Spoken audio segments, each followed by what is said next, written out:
Welcome back to episode 4 of the Omega Ruby Alpha Sapphire Mystery Vlogs. I'm Alex. I'm fucking Kellz. What's your deal today? I was caught off guard by the fact that I had to introduce it. Look, it's Wallace. This is Wallace. He's my best dog. Yeah, best of all the dogs that she has. Just him. He's the only one. Just him. He's the best. One. Special guest. Okay. Last time we left off, we beat Brawley in what is that city called? Petalburg? Is that right? No. No, Rustboro. it's not Petalburg. It's Rustboro. Petalburg is not right. It's Rustboro. Later, man. Okay, and so today, we're gonna start off. He said go to Granite Cave. That's where you're gonna find Stephen Stone, because we got to deliver a letter to him. So let's go. We go and we head to Route 106. Right. Route 106 is the first route where you see like water, which is like the vibe of Hoenn, I guess. And like, I don't know, like that. I get the like kind of like almost like meme IGN review of like too much water. Wait, there is though. We'll talk about that when we talk about that more. Mm-hmm. But I think that people were misunderstanding it as just being like there's too much water, and that's not what the situation is.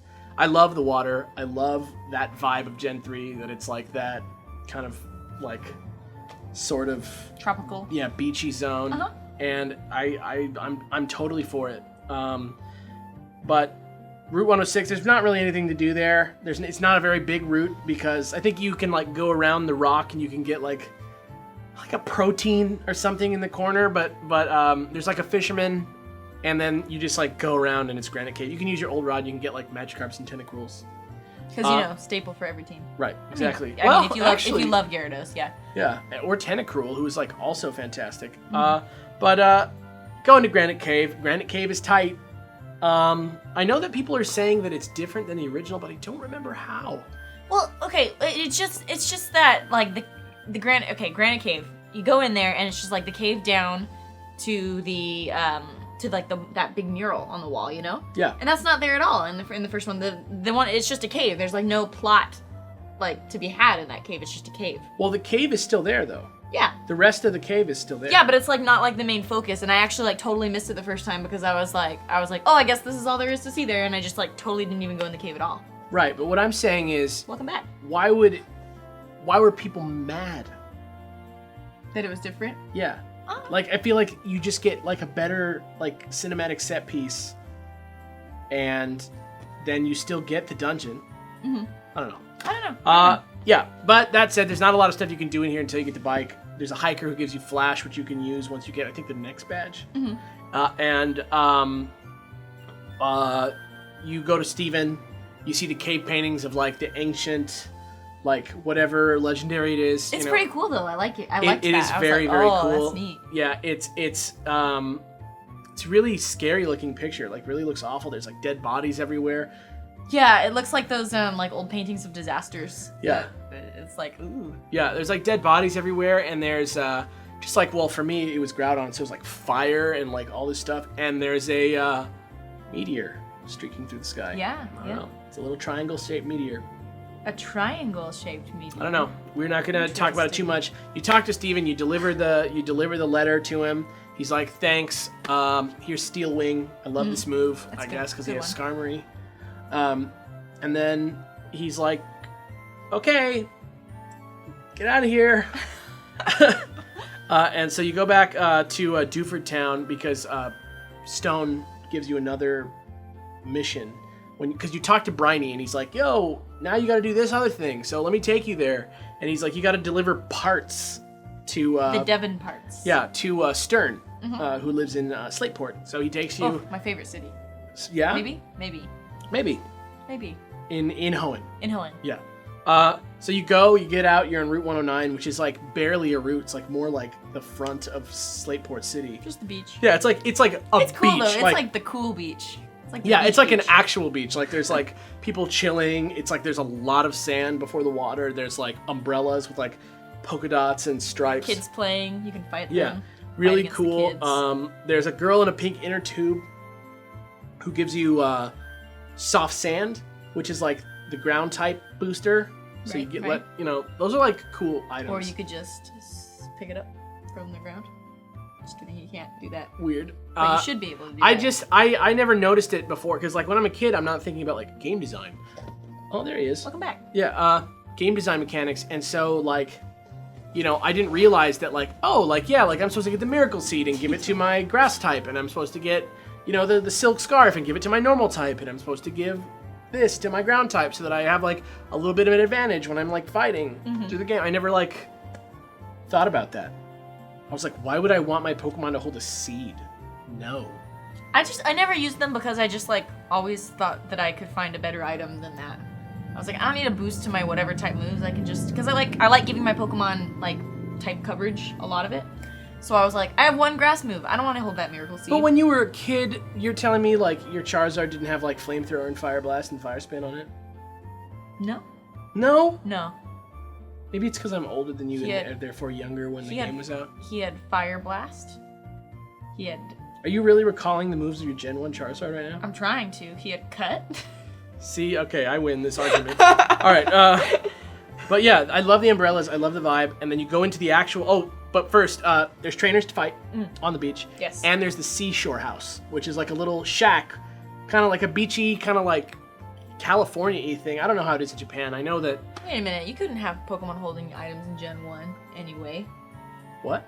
That's not what I'm Never saying. mind. I'm just saying, like, when you're a kid, you teach them, like, the wrong moves. The strongest moves that you can find. Yeah. So the Seashore House. Say that 5 times fast. It's like not even hard to say, the Seashore House. But I don't know how it is in Japan, and I know that Slateport is kind of based off Nagasaki. But I am very ignorant to like the actual geography or culture of Japan, so like I don't know. But it's like a little like beachside like snack shack, and you go in there, and if you beat everybody in there, you get 6 free sodas. Yay! I used those though. As potions. Yeah. Yeah. I totally used them. Yeah. They were helpful. But you do that, great. You go into Slateport, that's awesome. And it's really kind of a bigger city for this far in the game. I know there's a much bigger one like right away after this, but it's pretty big. I like it. The Name Raider is there. There's that neat lighthouse that doesn't do anything in the corner.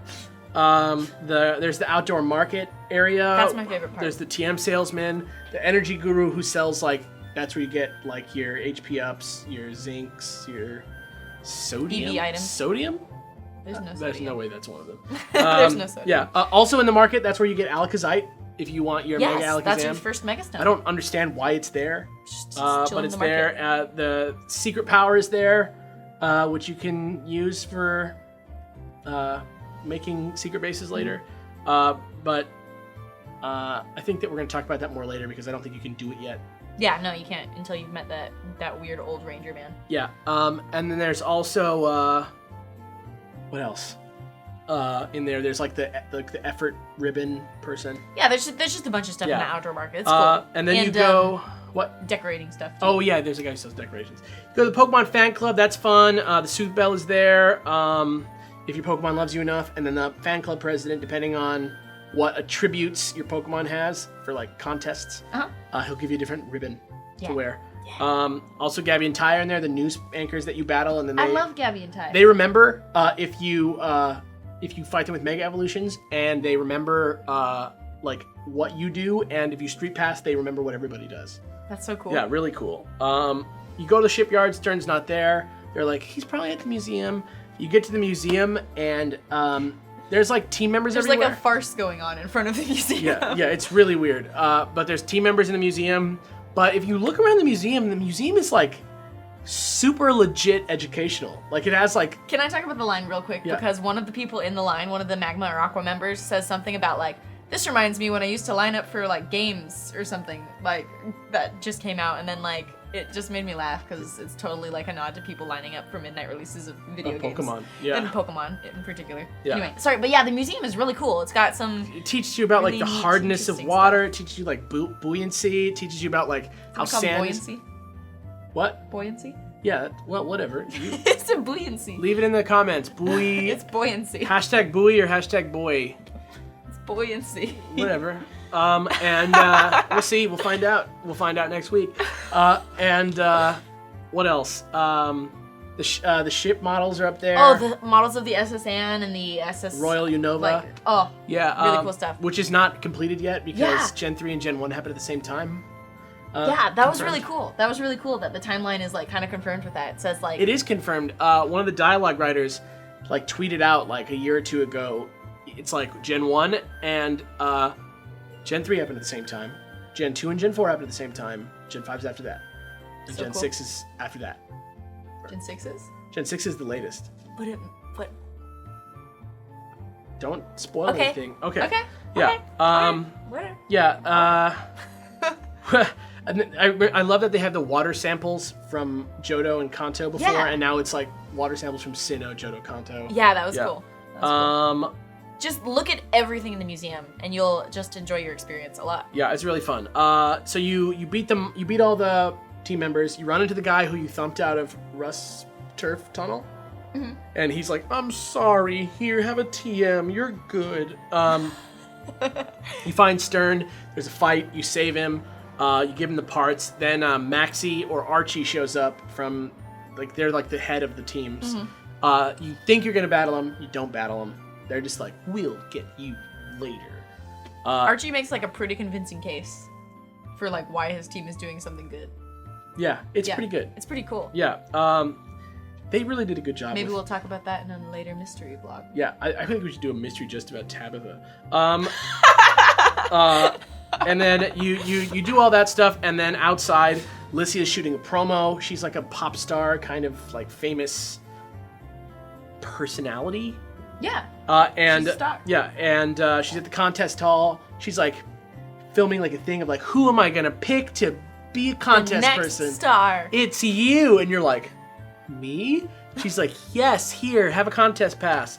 I don't know anything about contests because I haven't played them yet. But I do. Yeah. And I know about them.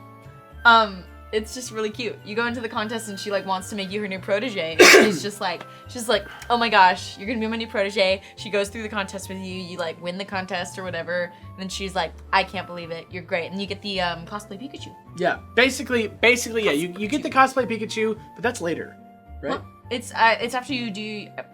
I could be wrong, but I think it's after you do your first contest. I think it's later.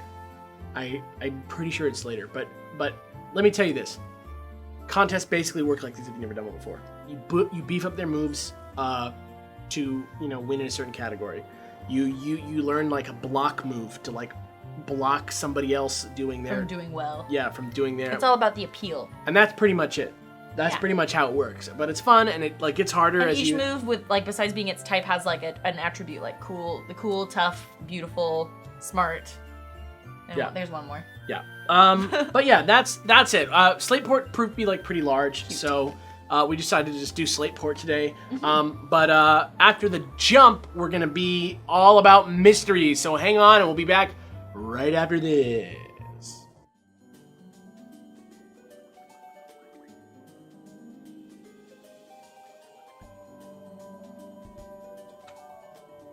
What? You usually.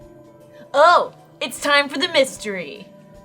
Thank you. All right, great. So this week's mystery is, what is Primal Reversion? Now, I know that we don't spoil things on this vlog, so we're not going to spoil. We're only going to base it off. We're not going to talk about like how Primal Reversion figures into the story of this game right now. We're going to focus actually on the actual process of Primal Reversion itself, based on the evidence that we see in Granite Cave. So, if you don't know what it is, basically what it's said to be is it's a transformation that's similar to Mega Evolution in some way, but it doesn't require a stone. It happens automatically, and apparently the Pokemon draws their power from nature rather than from the Love of a trainer or human. yeah, and it also doesn't require the bond of a trainer and Right. yeah. So, because apparently it's like supposed to get them back to the way they were back in the day. Yeah, back in old times. Yeah. So the one thing that's interesting is that there's the meteor in both images, and I don't even like. I know everything that can be spoiled about that meteor, and I can't think of one reason why it has anything to do with something close to Mega Evolution. There's no connection. Well, there. maybe it was just a big meteor that was happening at the time.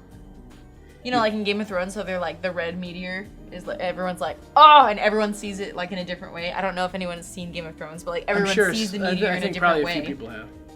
Probably a few people. Yeah. But everyone sees it like in a different way and like says like it means something different, but it was just something that was happening. So like maybe like that was like also a huge event when the primals were around, as that huge meteor was in the sky as well, and they were just like, oh, it's a bad omen. Okay, that's Who true. knows? Yeah, it's just interesting. So so did they do this in the past, or are they reverting to how they were in the past?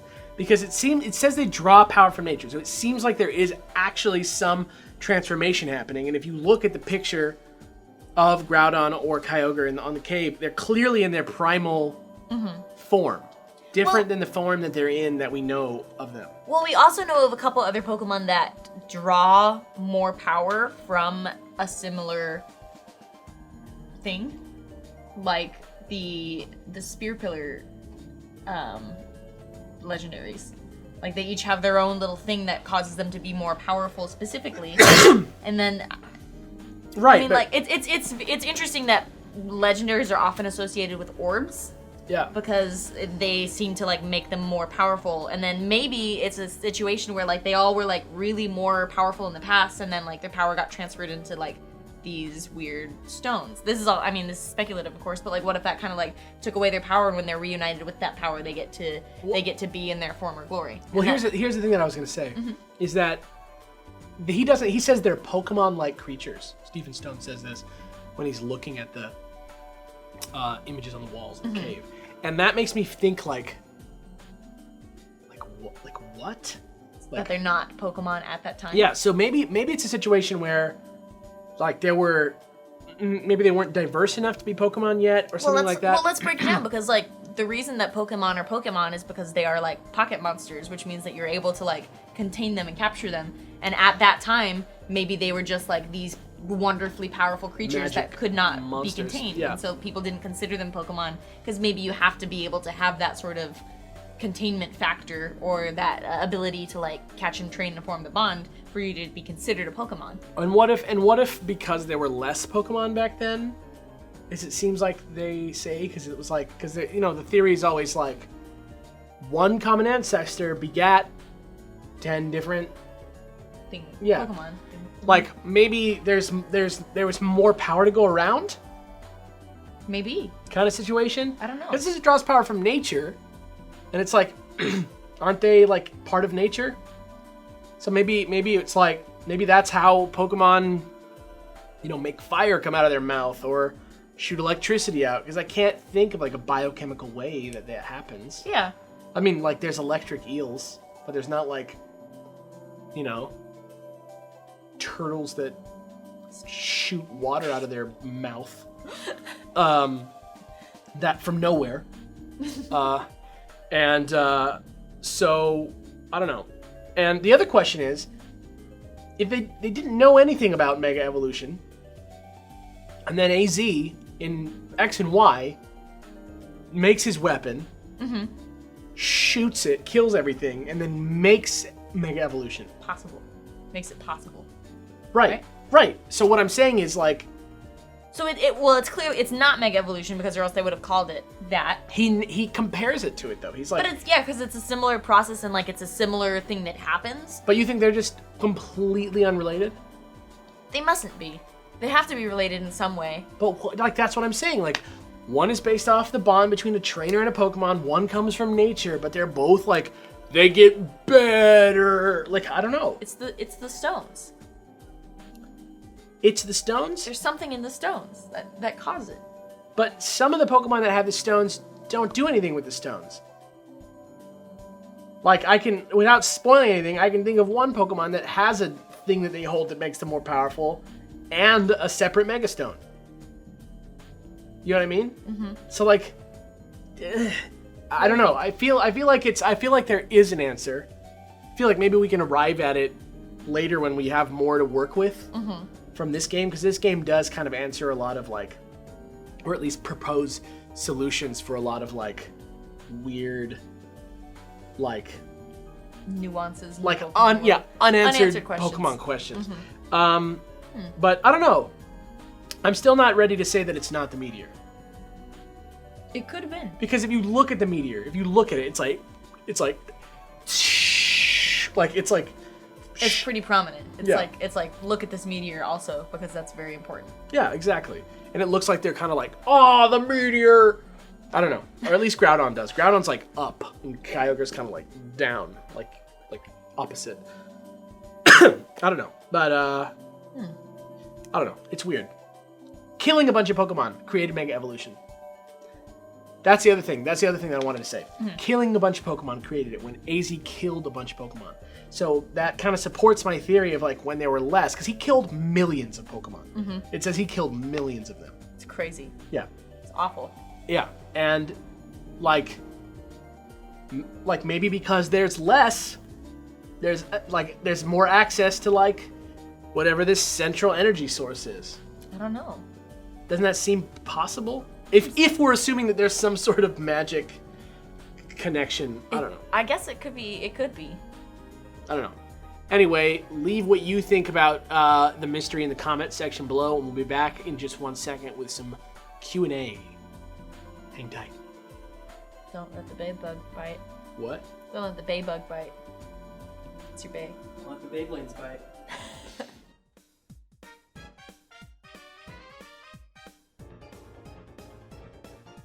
Hey, We're welcome back. back. Q&A section. So, yeah, you guys have been doing great about asking questions. Yeah. I think from now on, I'm going to say that the first question that gets asked, we're going to answer it starting next week. So, as long as it's like a legit question, the first question that gets asked, we will answer. That's pretty scary. No, it's not. I don't know. What if someone's, Okay. what if someone's a dip about it? What are they going to do? I don't know. What, like, I don't know. Yeah, okay. All right. Yeah, okay. So the first question comes from MDKG Trooper, who asks, here's a question for you guys. What are your favorite dinosaurs / animals? And has that influenced which Pokemon are your favorites? Yeah. What are they? My favorite dinosaur is Parasaurolophus, which is if you... It's the one that's like... It's also known as a parasaur, and it's like a duck-billed dinosaur, and it's got a big old crest on the back of its head. Love that one. That's my favorite. I also love raptors, so like, you know. And then my other favorite animals are dogs and anything in the canine family, foxes, wolves, anything. And I love giraffes. Okay. How does that translate to your Pokemon? And cheetahs. Cheetahs. And Every animal? I love every animal. I love animals. I love them. Which is probably why I like Pokemon so much. I do think that it kind of has influenced what kind of Pokemon that I like.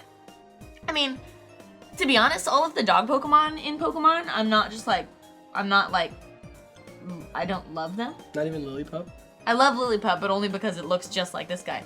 But mostly, the reason that I like Gastrodon is because it looks like Wallace. He's got like... Yeah. He's got like this, you know, you see that face. He's so cute. Look at him. I can't. I love this animal. Okay. Like Gastrodon, and then Aurorus is beautiful. I got Amara, and I was like, I was really torn between Amara and Tyrant, and then I was like, I don't know, man. I don't know. And I chose Amara because I was like, she's just really cute. And then she evolved, and I was like, she's beautiful. And I kept softer settings so I could get a female Amara too, because I knew that it would have to be a Female. A female.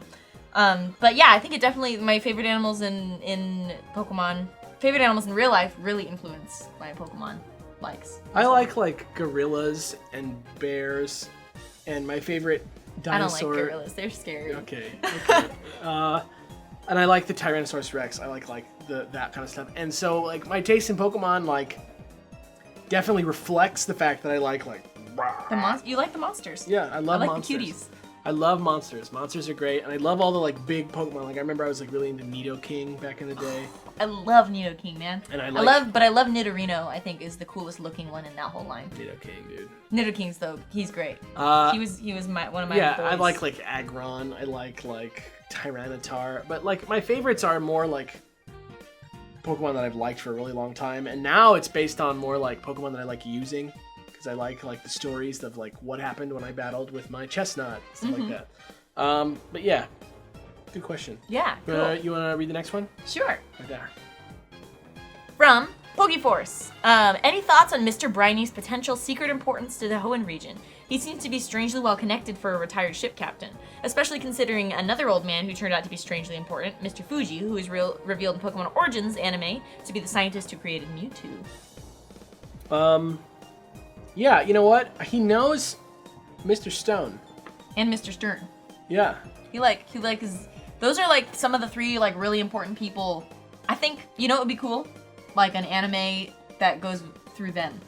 Like Mr. Stone, Mr. Stone, Mr. Stern, and Mr. Briny. Yeah. What's I forget what they're called. And this I guess is a spoiler for you, but sorry. It's not that big of a spoiler. But in Twin Peaks, there's like a oh, I don't care about Twin Peaks. I know, it's like okay, it's such a weird show that I'm like okay with it. Yeah. There's like a kind of like a town society that's like, it's like the sheriff and like a couple other buddies and like one of the deputies. And it's like a town society that's built to like fight off the paranormal. And they kind of just like work behind the scenes and they meet up every once in a while and like talk and like make sure everything's going okay. Mm-hmm. I feel like it's something like that where it's like they're like the behind the scenes, just like a group of like people who are like trying to do the greater good and they like kind of like just the Order of the Phoenix. Yeah, exactly. Yeah. Yeah. I feel like if Mr. Briny has any significance, it's like as part of that organization because he's just helpful. He's like trying to help you save the world. It's not going to be him who does it, but he's just trying to help you. Yeah, he's just like a secret cool guy. Yeah, exactly. Yeah, I would love to know more about that trifecta of people because exactly. like there's a lot of weird, interesting things that you just like find out about him. The gray-haired men of the Hoenn. Some of them have white hair. Yeah. So that's what I think. That's how I feel about They're that. cool though. Next question comes from Matt Thompson, who asks, "Hey Kellz and Alex, what are your thoughts on the mini-series Pokemon Origins? Is this something you would like to see done for every generation, or is it a separate show apart from the anime? Love your shows. Keep up the great work." Thanks. Wow. Yeah, I loved Pokemon Origins. I'd love to see another storyline in the Pokemon universe, be it one that already exists, one that doesn't exist. I'd love to see an adaptation of the manga, the Pokemon Adventures manga. I really just want really badly to see a little bit more of a mature Pokemon anime. Yeah, and Origins was really good at that. Like it really like did a good job of like being that. Though there was some weirdness in it, like with the Mega Evolutions and stuff like that. But like I really liked it. I would watch like unconnected, like the main character of the game playing through the game in the anime form. Yeah. But I don't know. I would also love to watch like you just slimy. It's a little slimy. I would also love to watch like a manga adaptation. Yeah, totally. Really cool. Like that would be really cool. Yeah, just like anything with like a little bit more of a mature-ish vibe. I mean, like Ash, he's such a little kid. Yeah. Iris, shout out. All right. Okay, next question's right there. Okay, this question comes from Anime Dude. Anime Dude. My bad. I read it wrong. Question: Would you guys ever do a Let's Play of Pokemon games other than the main 6 generations? I would love for Kellz to do a run through of Pokemon Snap. Okay. I love Pokemon Snap. Oh, sorry about your cough. Sorry, buddy. Next question comes from Jeremy Sacklad, who says, "Hey Alex, do you read Terry Pratchett? I've read like 4 or 5 Terry Pratchett books. He's sort of like, if I'm talking to the layman, I'm gonna say he's like the fantasy version of Douglas Adams, but he tells a richer story that has a little bit more, depth to it in terms of lore. Let's say it's like much more like there's more like story to it than it is like a funny like sci-fi kind of like. What's your favorite vehicle? I really like the ones about the guards. There's like a whole series of there's a lot of books in the Discworld series. You've heard of Discworld, probably. I have heard of it. Yeah, and I love the ones about the guards. I think those are really good. But I haven't read them in a while. I also really like the witches ones. But I read them like in high school. I read them a long time ago. And the second part of this question is, do either of you watch Doctor Who? I watch it. I've seen a couple episodes of it. I've seen some of like the really famous episodes of it. I'm like a few episodes behind the special. I haven't seen the special for this Christmas.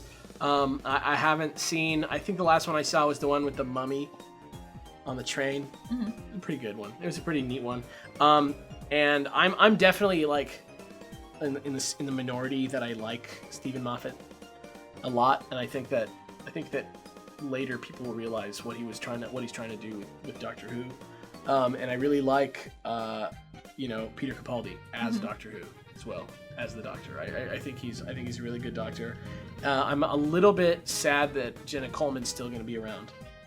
Not that I don't like her, but I was just kind of ready for a change because she's been the companion for quite some time now. Is she that girl in that episode where they went inside the Dalek's head? Yeah. I like her. Yeah, she's great, but it's just been a while. And I really liked Amy Pond a lot more than I like Claire Oswald. But I don't dislike Claire at all. I think she's great. But... Maybe I'll get into watching it. I'll watch it when Alex watches Avatar: The Last Airbender. Well, okay. It's a deal. Yeah. Okay. And then here's the last one. Next one. This one is from Donut. Donut. Good job getting that name on YouTube. Hey, Donut. I got a couple questions for you. What are you doing? Okay. Kellz, is Alex as chill as he is on YouTube? Yeah. Pretty Unless I'm having a crippling anxiety attack. Oh my gosh. Alex, is Kellz always so peppy and upbeat? Pretty much. You seem like you're pretty genuine on the decks and Super Beard Bros, which is something I really love. Thank you. Huh. Now for something more fun. Should we talk about that a little more? Yeah, I mean, yeah, I'll say this. Kelly is like always peppy, happy, and when she's not, she's like frustrated because it's like her life philosophy to be like peppy and happy and positive. And that is like a real thing. Like I've had like long-winded conversations with her about like the fact that she is like always very much like a positive force. Thanks. I'm not, but I am always chill. Alex is always chill, but he's also really hilarious. Like actually really goofy sometimes. Which I guess you guys get kind of on the decks proper, but like, yeah, he's kind of a goofy guy. Anyway, and the second part of the question is, now for something more fun. If you had to choose a Pokemon to ride on land, in the water, in the air, what three would they be? What three? I just read it wrong. And keep up the awesome videos. Hashtag Pokemon Rules. My license plate says Pokemon Rules on it. Not on the, to be clear. On the frame. Yeah, not the actual. Yeah, no, I didn't get a vanity plate that said Pokemon Rules. Yeah. You might there. I feel like okay, he's just trying to get comfy. Yeah. All right, you can have that. Okay, ride on land. What are you gonna ride on land? Okay, well, it's always been my dream since I was really little to somehow ride a Donphan. But the way Donphan moves around is by curling up in a ball and rolling. So I kid you not, when I was like 12 years old, I would imagine in my brain that like I had this Donphan friend and I would curl up in a ball and you'd curl around me and we'd roll around.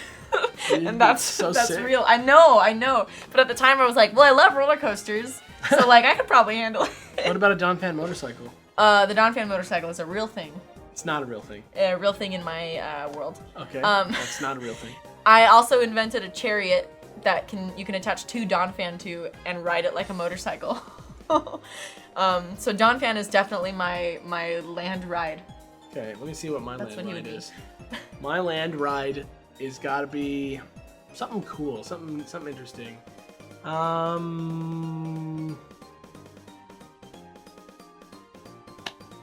don't know. Rhyhorn. Zebstrika. Oh. That'd be cool. You think he'd shock you? You think he'd shock you? No, I don't think so. What about the legendary beasts? I want to ride an Entei. Like that's, cool. I feel like that's off limits. Nah. I feel like it's selfish to say like, I want to ride the god of fire or something. He just seems like he'd be cool. Yeah. I don't know. Okay. Water. I wonder what a giraffe rig, if it would be like, no, this way. Water. I mean, it's gonna sound just like the cop-out answer, but I love Lapras. I've always loved Lapras. I also really love Lapras. My only dream, besides riding a Donphan, is just sitting on the back of a Lapras and like being best friends with it. I love Lapras. It's one of my favorite water Pokemon. I'll spice it up. I'll say somehow I'll like put like a bit in a Mantine's mouth. Oh. And like kind of like. That'd be cool, especially because they like jump and glide. Yeah, but like kind of like surf on it a little bit, kind of like windsurf on it. And then what about in the air? Easy answer is the Latis because they are the coolest and the best planes in the Pokemon lands. Pidgeot. Pidgeot on the back. On the back. Or carry you like On by the your back. belt No, loops. don't carry me by my belt loops. It's terrifying. What if they break? No, Mega Pidgeot. Tropius. Tropius. Huh. That's mine. I think Pidgeot's so cool. I'm gonna put Pidgeot a is like saddle. one of the cleanest designed bird Pokemon there are. I mean, yeah, it's like Pidgeot's like the man. it's like a falcon, like a anything. Yeah, I love Pidgeot too. Tropius with a Pidgeot. saddle. What else? What else? What else has wings? Do you want me to Togekiss. start naming? Oh, Togekiss. Yeah, I drew myself riding on a Togekiss once. Mandibuzz. Probably not. Braviary maybe. That would be just like, I'm the best. That'd be exactly. No, like, that's for Stephen Colbert though. yeah, I don't know. I want to ride a Tropius I literally will ride any flying Pokemon because they are cool. or a Metagross. I bet you could fly. I bet you could float. Drifloon. Oh, that might be fun until he takes you to the spirit world. Yeah.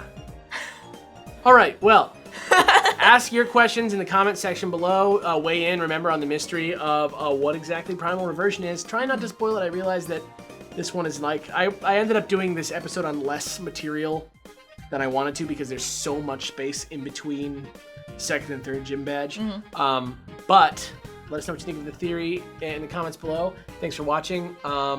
If you want to support us, you can head to patreon.com/thatonevideogamer. It gets you in on our weekly stream. It earns you a place in our credit roll. If you, it's $3 a week to get in the credit roll. It's $1 to get to our streams. And then there's prizes beyond that even. We've been having fun streams lately too. Yeah, real fun. We're going to be opening cards. But that aside, until next time, I'm Alex. I'm Kellz. And we'll see you next week. And I'm Wallace. Oh, yeah, Wallace. I'm Wallace. He's so tired. Yeah, I can tell. All right, bye. Bye.